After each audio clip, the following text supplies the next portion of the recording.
Hey guys, welcome back to the channel. Guys, today's video is about masculinity again, and hence it's going to be catered a little bit more towards the boys. But guys, I want to talk about how masculinity is vanishing, right? It's it's truly a dying art, I'd say.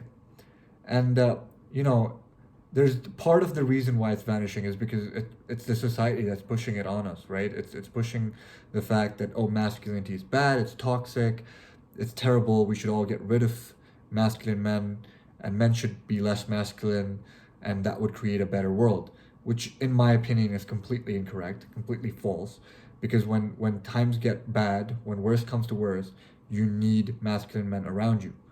And I mean masculinity in terms of protecting people around you and all the positive things that you can attach to it. I don't mean the masculinity that people are trying to promote today, which is being toxic, which is hating on women, which is being selfish, right? That and I've made a whole video about that, right? That is not masculinity in my opinion. I think true masculinity is it comes from the things that I'm going to list in today's video. But obviously, guys, it will be a dying art, right? It's certainly because of the circumstances we live in. It's because of the environment and the society we live in. It's a soft society, right? Hence, we don't have any reason to be as masculine as our ancestors or as our predecessors. We're no Alexander the Great. That man was 16-year-old going on war missions, right? 20-year-old, he became an emperor, started his strive to grow out his empire from Greece to Babylon to Egypt and all that stuff. We're no Alexander the Great. We're not doing that at 20. What 20-year-old are you saying conquering lands in today's time, right? We're no Mehmet the Conqueror. The man was what, 21 years old, conquering Constantinople, right? For centuries, generals and armies tried to get into that city. They couldn't. This man, 21-year-old, went in, conquered the city. Those were the masculine men of yesterday. Now, with the world we live in today, that's truly not a possibility. That's truly, uh, there's no expectation from any man to be doing that, right? You conquering a city will not make you masculine, right? That is not the criteria in today's world, in the world we live in today.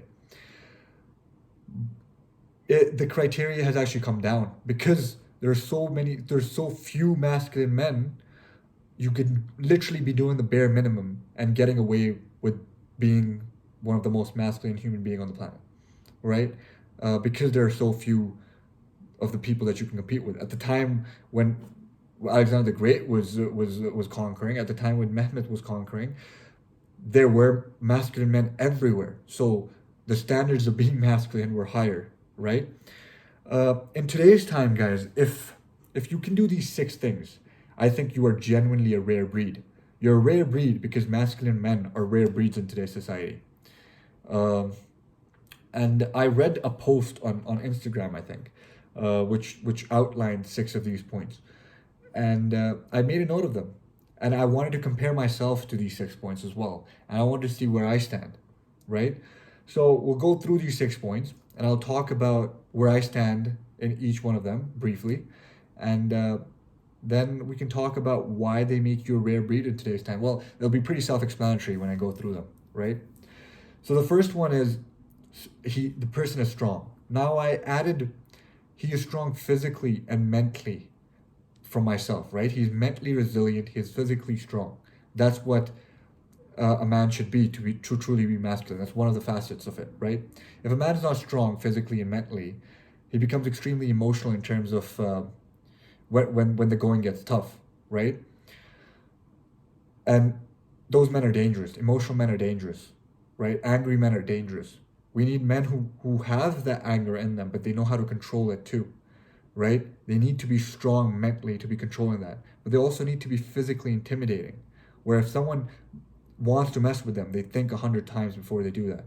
If someone wants to cross the line with them, they know what they're getting themselves into, right? So you need to be physically intimidating, physically strong, but you also need to be mentally resilient. You can't crumble under pressure. You can't crumble under your own anger. You can't crumble under your own desires, right? Yes, you can have desires, but you have to control them rather than them controlling you. That's what being mentally resilient is, right? And I think in this aspect, physically, I'm stronger than most people around me, right? This is not a flex. I've put in the work, right? I've been hitting the gym. I'm trying to learn how to fight. And when it comes to being mentally resilient, I think my mindset has changed, but there's still a long way to go. I still crumble under pressure situations sometimes. I still get emotional. I still get angry, uh, and I think martial arts has helped me to a certain extent with my mindset and my mentality, but there's still a long, long way to go. So not up to the par when it comes to being mentally resilient, mentally strong, but physically, I think I'm up there, right? The second thing a masculine man in today's world should be doing is he must take responsibility, right? Now, I don't mean taking accountability, which is another huge facet of it, but I haven't included that in this list because it was in the post, right? But he takes responsibility. Now, when you take responsibility, it's the responsibility that of things that you have to do, right? So let's say your parents, for example, myself, right? My parents sent me to this country to come here and study. Now that is my responsibility. I must take it. I've seen a lot of guys come here and get into a lot of other things when their parents sent them to do one thing and one thing only. They did not stick to the responsibility. They had a responsibility to study and they didn't do that, right? Now you can even take responsibility of just your family, right? You can become a better brother. You can take responsibility for your siblings. You can take responsibility for your parents even, right? You can take responsibility. Let's say let's say you have children, right? Take responsibility of them. Take responsibility of your wife, your partner, right? Take responsibility for the weak people around you, for people that you see get bullied, or for the people that you see get mistreated, and you see that they're weak, they don't have the power to stand up for themselves. Take responsibility for them, stand up for them, right? That's what a masculine man should be doing. So a masculine man is strong, and a masculine man takes responsibility. Third thing, isn't addicted to drugs. Guys, how many people do you come across and they're addicted to some sort of a drug, right?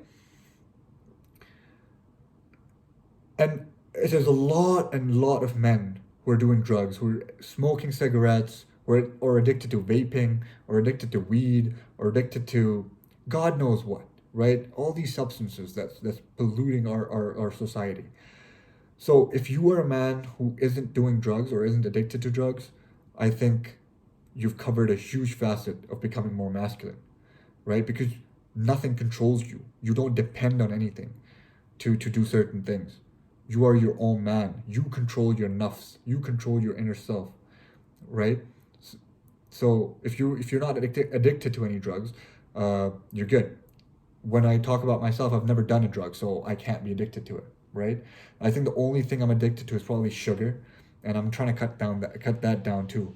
And that's the drug that every human being is addicted to. So we probably won't put that under the drugs list. And the fourth step is the man has purpose.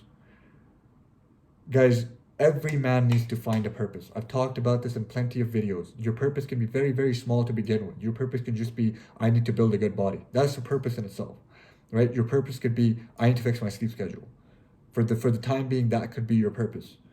For the time being, fixing your diet could be your purpose. The purpose could be very small or it could be ginormous, right? It could be, I need to build multiple schools to help these kids who are from a certain society that I care about, right? Or I need to do more for Islam, let's say. Or I want to do more for my religion, or I want to do more for God, or whatever, right? It could be ginormous or it could be as small as just fixing up your diet. But you must have a purpose. At any given time in your life, if I come up to you as a man and I say, bro, what is your purpose? You must have a good answer to respond to that with. Rather than going, I don't know, do you really need a purpose? No respect from me. No respect. You must have a purpose. As a man, if you don't have a purpose, get one. Right? I don't want to be too harsh with you guys, but get one. Right? When it comes to me, I think I have a purpose. I think I think I have many purposes in my life, but I think one of my massive purpose that I've achieved, that I know that I must achieve, uh, is since I've made this YouTube channel and since I've been talking to people. I just want to help people. And a lot of people help people through different ways, right? They do charity, they feed the poor, they volunteer, all that stuff. I don't think that is for me. I want to do all those things as well. However, I think the way I can help people is by motivating them, is by inspiring them, is by acting on what I preach, right? Becoming an example for people to follow, so that they can look up to and go, if he can do it, I can do it too, right?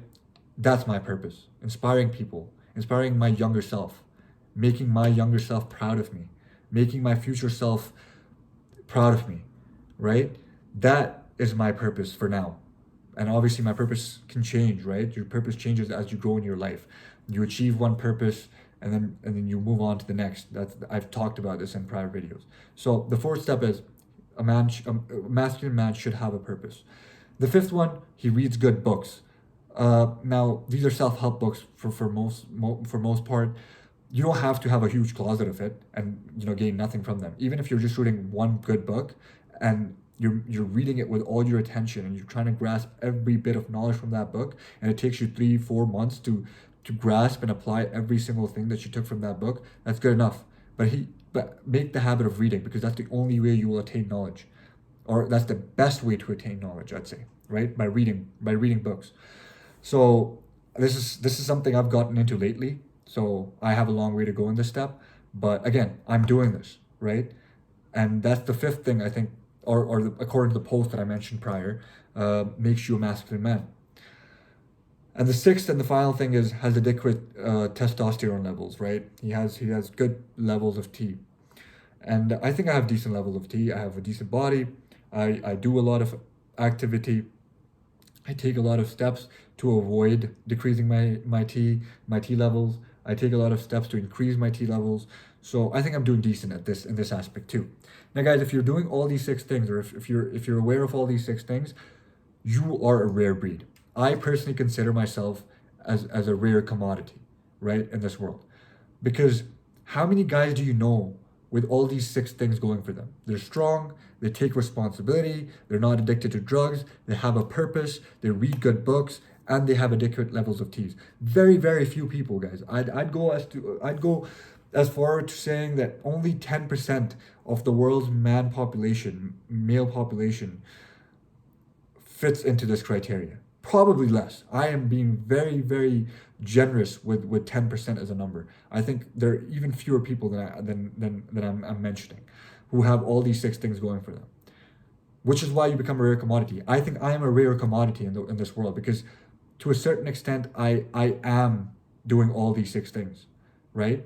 Some more than the others, but I have them on lock, right? I am improving in each one of those aspects. So, and this is not me being arrogant, or this is not me being prideful.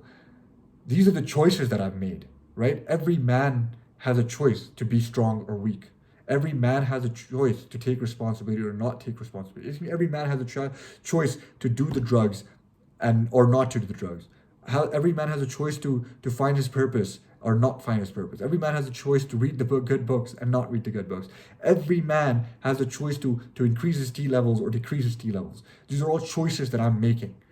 And it's high time that I can be proud of my choices, right? If someone can be happy with their instant gratification activities, I think I deserve to be proud of my delayed gratification as well. That is my right. And that is not me being arrogant. That is not me being prideful. That is just me being very realistic and being proud in a healthy way about the choices that I've made. And I deserve it. I think I deserve it. Right? So that's about it, guys. That's all for the video. These are six things I think you guys should take into account and see where you compare to all these six things. What are you doing? What are you not doing? And what are the next steps to help you become more masculine and become a rare commodity in the world today? Because, guys, no matter how much society tries to tell us that masculinity is bad, it truly isn't. We wouldn't have come this long way if it truly was as bad as people make it out to be, right? It is important and it is necessary for man to be masculine, in my opinion. And these are six things out of so many more things that you can do. But if you can get these six things unlocked, that's a very, very good start, in my opinion. And it will genuinely make you a rare man in today's world, because the standards of masculinity are so low in the world we're living in today that you just have to be doing these things, these six things, which should be the bare minimum for any human being. But if you're doing these 6 things in today's world, you're a rare commodity. And it's easy, guys. It's really not that difficult. Apart from if you're already addicted to drugs, so you need to go to rehab and you need to, you know, get yourself out of that bubble, which, I'm empathetic towards you about. But the only way you're gonna get out of it is if you help yourself. But to a certain extent, for most people, doing these 6 things is rather easy, in my opinion. And but they choose not to do it, and hence they're not the rare commodities that I'm talking about. Hence why people who do choose to do these things are rare. And yeah, again, that's about it. That's all from this video. Hope you liked it. Hope you guys can take something from it. And until next time, I love you guys.